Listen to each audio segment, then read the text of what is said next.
apakah mungkin orang yang hidup bisa ketemu orang yang mati dalam mimpi? Jawabannya mungkin. Dan kejadiannya diakui bahkan pernah terjadi di kalangan para sahabat. Dan Allah Subhanahu wa taala menyebutkan dalam Al-Qur'an, mengisyaratkan akan hal itu. Allahul ladzi yatawaffal anfusa hina mautiha wallati lam tamut fi manamiha fayumsikul lati qada 'alaiha al-mauta wa yursilul ukhra ila ajalin musamma. Allah lah zat yang mewafatkan jiwa ketika sudah waktunya mati, dan jiwa yang belum waktunya mati fi manamiha, ketika sedang tidur. Maka saat Anda tidur itu wafat sesaat, saat Anda tidur itu kematian sesaat. Wa yumsikul lati qada 'alaihal maut, lalu Allah tahan jiwa yang sudah Allah tetapkan untuk mati sehingga enggak balik lagi ke jasadnya. Wa yursilul ukhra, dan Allah lepaskan jiwa yang sudah waktunya, yang masih hidup, sehingga dia bisa kembali ke jasadnya ila ajalin musamma, sampai batas waktu tertentu, yaitu sampai umurnya. Kata Ibnu Abbas radhiyallahu anhuma, beliau ketika menafsirkan ayat ini menjelaskan bahwa pada saat hamba itu tidur, arwahnya ditahan oleh Allah, lalu arwah ini bisa ketemu dengan arwah orang yang sudah meninggal. Kemudian ketika bertemu mereka berpisah, yang satu balik ke jasad, yang satu tetap ditahan karena orangnya sudah mati. Kejadian itu bisa terjadi sekali, dua kali sesuai dengan apa yang Allah kehendaki.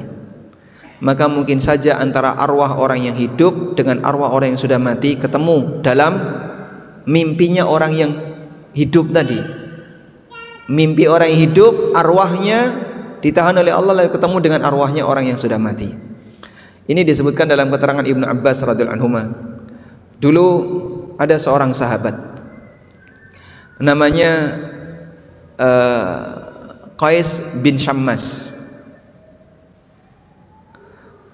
Sahabat ini sahabat yang saleh, dan beliau pernah ikut sebuah peperangan, kalau nggak salah perang Yamamah. Perang Yamamah itu perang melawan nabi palsu Musailam al-Kadzab, dan beliau meninggal dalam peristiwa perang itu. Tapi baju besi beliau dibawa oleh orang lain, dibawa oleh kaum muslimin yang lain. Maka kemudian ada salah satu sahabat yang mimpi ketemu beliau. Kemudian orang ini bercerita, sahabat yang sudah mati ini bercerita, baju besi saya dibawa oleh si A. Si A berada di tenda sebelah sini dan ditaruh di wadah ini, disebutkan dengan detail.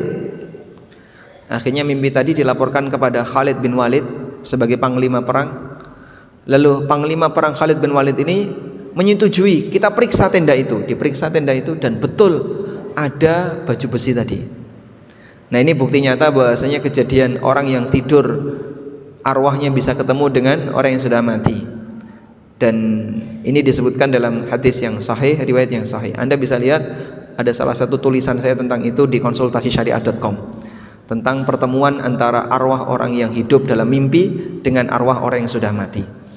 Maka mungkin saja itu ibu, sebagaimana kita mungkin ketemu Rasulullah SAW dalam mimpi. Dalam posisi ketika kita ketemu seperti itu dalam mimpi, kita memang tidak bisa memaknai itu maknanya apa. Ya, pertemuan saja. Bisa jadi yang bersangkutan berdiskusi, bisa jadi diam saja. Namun sebagai anak, baik ketemu arwah orang tua maupun tidak ketemu, tugas anak apa? Tugas anak doakan orang tua. 1, 2, kalau Anda punya harta, sedekah atas nama orang tua. Yang ketiga, ya, menjalin silaturahmi dengan keluarga. Yang keempat, jaga amal soleh orang tua. Misalnya bapak dulu pernah wakaf ini, jaga, dirawat. Bapak dulu ngajari saya seperti ini, jaga. Ilmunya yang diajarkan oleh sang bapak, ketika diamalkan oleh anak, maka bapak dapat pahala enggak? Dapat. Itu hal-hal yang bisa dilakukan sebagai bentuk berbakti kepada orang tua pasca kematiannya. Jadi kalau Anda punya harta, sedekahlah atas nama orang tua, wakaf atas nama orang tua. Semoga Allah Subhanahu wa taala menerima wakaf itu dan nanti beliau mendapatkan kebaikan di akhirat. Wallahu a'lam.